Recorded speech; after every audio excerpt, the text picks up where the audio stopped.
Një ngjarje e rëndë u shënua në fshatin Çorav të Pogradecit, ku zjarri ka shkatëruar plotësisht fermën e Blektorit Agjerim Kapa, duke i marrë jetën 170 krerëve të imta.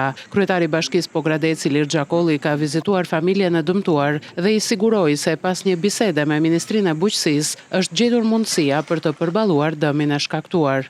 Unë të procedurën e kemi bërë, i kam urdhëruar atë se unë isha në Tiranë do vinja dhe vetë. Jemi marrë vesh edhe me Ministrinë e Bujqësisë. Ministri vetë është interesuar. Besoj që çështja procedure patjetër që ne dhe pusheti do t'ju mbështesim. Është vlerë e konsiderueshme, është dëm i madh për ju.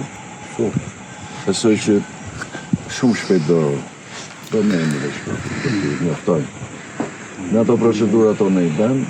Sipas ekspertëve, zjarri që përfshi ustallën e fermës dyshohet se është shkaktuar nga një shkëndijë elektrike. Ndërhyrja e zjarfikësve ka qenë e pamundur për shkak se mungoi njoftimi për zjarr, pasi as vetë pronarët nuk ndodheshin në stall. Babë e birë, të cilët e kishin ndërtuar fermën me vite punë, tashmë presin ndihmën për të rifilluar aktivitetin e tyre blektoral.